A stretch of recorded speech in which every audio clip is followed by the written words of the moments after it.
India की #1 choice Bharat matrimony. ISI ने जो तमगा पाकिस्तान को दिलाया है वो है रोग स्टेट का, और वो इतना बड़ा तमगा है कि उसको उस ट्रॉफी को लेकर सुमेला जी जैसे लोग इतने खुश हैं कि वो आईएसआई के खिलाफ कुछ सुनना गवारा नहीं कर सकते। बांग्लादेश में कट्टरपंथ के पीछे मुनीर हैं और यूनुस हैं। अगली खबर देखिए, मुनीर और यूनुस के बीच में एक सीक्रेट डील की बात हो रही है। यूनुस को सत्ता दिलाने की डील हो रही है, सोर्सेज बता रहे हैं। बांग्लादेश में आईएसआई को विस्तार मिलेगा, सोर्सेज बता रहे हैं। और इसमें किस तरीके से होगा, मुनीर और यूनुस की जो डील हुई है ये किस तरीके से आगे बढ़ेगी वो भी मैं आपको बताता हूं। असल में मुनीर ने यूनुस को यह कहा है कि सुनो, चुनाव एक तरफ, चुनाव की बातें तो हो रही हैं लेकिन तुम्हारी कुर्सी कायम रहेगी, बस यहां आईएसआई को विस्तार होने दो।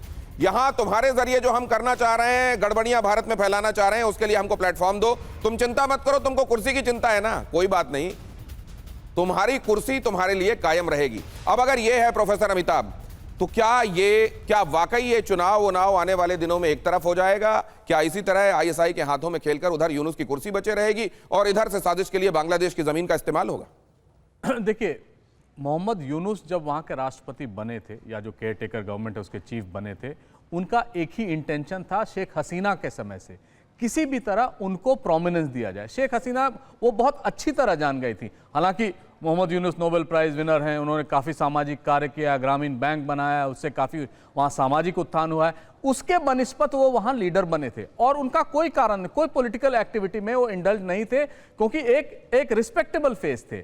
जब उन्होंने यूएस जाकर ये कहा कि इसके पीछे साजिश हो रही थी और ये बहुत पहले से चल रही थी, तब ये खाका लोगों को पता चला कि अच्छा, इसके पीछे अमेरिका ही नहीं, पाकिस्तान, आईएसआई भी इन्वॉल्व है। ये सर गजब का कनेक्शन आप बता रहे हैं जी। एक नोबेल लॉरिएट है जिसकी राजनीतिक महत्वाकांक्षाएं जाग गई हैं, और एक राजनीतिक व्यक्ति है जिसकी नोबेल वाली महत्वाकांक्षाएं जागी हुई हैं, और ये कनेक्शन देखिए इस तरीके से सामने आ रहा है। आगे खबर यह है कि सेना के साथ साथ पाकिस्तानी मौलानाओं की तैयारी है। प्रभाव बढ़ाने के लिए बांग्लादेश के ब्रेन वॉश की कोशिश अधिकारियों के अलावा नेताओं को भी भेज रही है आईएसआई। पिछले महीने बांग्लादेश गए थे मौलाना फजलुर रहमान, जिनको मौलाना डीजल भी कहा जाता है। बांग्लादेश पाकिस्तान के मुसलमान एक ही उम्मा। अब क्या इस उम्मा में अफगानिस्तान नहीं आता? अब क्या इस उम्मा में ईरान नहीं आता? अपने एयर स्पेस का इस्तेमाल करके वहां पर बमबारी की इजाजत दी थी। उम्मा क्या सुटेबिलिटी से बदलता रहता है, या इस्लाम को मानने वाला इनकी निगाह में उम्मा होता है? जनरल सिवाज। हाँ बिल्कुल, देखो दिनेश, ये उम्मा बोलते हैं कि ये आप देखें, बांग्लादेश को अभी ये भाई बोलते हैं। ये वही पाकिस्तान है जिसने बांग्लादेश के अंदर 25 लाख के करीब लोगों को मारा और करीब 30 लाख औरतों का रेप करा, 1 करोड़ के करीब लोग पलायन करके आज वो कहते हैं हमारे भाई हैं। अफगानिस्तानी ये आज उनको भाई नहीं बोलते, क्योंकि अफगानिस्तान इनको मार रहे हैं। और ये जो आप बता रहे हैं सर, आपको बीच में इसलिए रोक रहा हूं, कुछ एक खबरें हैं, समय मेरे पास कम है, लेकिन उम्मा की हकीकत आपने बता दी है 2 लाइनों में। बांग्लादेश में आतंकी गतिविधियां बढ़ी, जैश, लश्कर, अंसारुल्लाह बांग्ला के संपर्क में। पिछले महीने ही लश्कर और एबीटी की मीटिंग हुई थी, लश्कर कमांडर सैफुल्लाह सैफ ने की थी मीटिंग। और अब जरा अगली खबर देखिए, बांग्लादेश बना पाकिस्तानी आतंकियों का नया अड्डा। भारत बांग्लादेश सीमा पर टेरर लॉन्च पैड, कट्टरपंथी युवाओं को बड़ी संख्या में ट्रेनिंग दी जा रही है। यहां बांग्लादेश में टेरर नेटवर्क का पर्दाफाश, बहुत जल्दी से दिखाइए टेरर नेटवर्क का किस तरीके से यहां पर्दाफाश हुआ है। पाकिस्तान समर्थित टेरर नेटवर्क बांग्लादेश में सक्रिय है। कट्टरपंथियों के साथ यहां गोपनीय बैठकें और नेटवर्किंग चल रही है। युवाओं को जिहाद का पाठ पढ़ा कर यहां भर्ती किया जा रहा है। लश्कर, अंसारुल्लाह बांग्ला टीम मिलकर यह नेटवर्क बना रहे हैं। नवंबर में लश्कर कमांडर सैफुल्लाह ने की थी बांग्लादेश में मीटिंग। हाफिज के करीबी ने गुपचुप तरीके से बांग्लादेश भारत सीमा का किया था दौरा। अगली खबर देखिए, भारत के खिलाफ पाकिस्तानी विदेश मंत्री इशाक डार का प्रोपेगेंडा।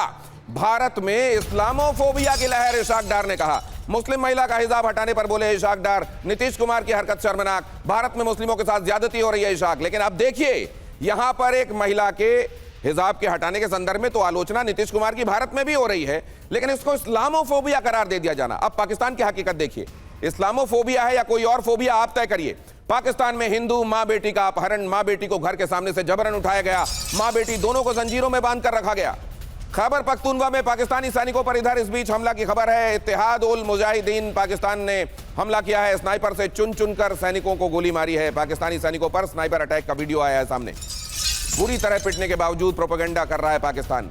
भारत पाकिस्तान युद्ध पर शहबाज शरीफ का बयान, पाकिस्तान ने सबक सिखाया। शहबाज शरीफ भारत लंबे समय तक ये याद रखेगा, कह रहे हैं। पाकिस्तान ने 6 फाइटर मार गिराए थे, शहबाज शरीफ ने कहा। आज के वो अपडेट्स जो आपको मालूम होने चाहिए वो आपके सामने मैंने रखे। किस तरीके से मां बेटी का उनके घर के सामने से जो हिंदू मां बेटी हैं पाकिस्तान में अपहरण किया गया, और 11 महीने के भीतर भीतर ये 73वीं ऐसी घटना है। 11 महीने के भीतर 73वीं ऐसी घटना जिसमें किसी हिंदू को या वहां पाकिस्तान में माइनॉरिटी को, किसी माइनॉरिटी को, वहां के किसी अल्पसंख्यक को अगवा किया गया, धर्मांतरण के लिए अगवा किया गया। और कह क्या रहे हैं यहां नीतीश कुमार ने जरा रुख से नकाब क्या सरका दी है, उधर इस्लामोफोबिया का बहाना मिल गया है। आप सभी का बहुत धन्यवाद करता हूं। आज की चर्चा में कोशिश यह थी कि पाकिस्तान से जुड़े हुए सच को एक बार फिर से, और यह सच इसलिए रखना जरूरी है क्योंकि साजिशें भारत के खिलाफ पाकिस्तान से होती हैं। इंडिया की नंबर 1 चॉइस भारत मैट्रिमनी।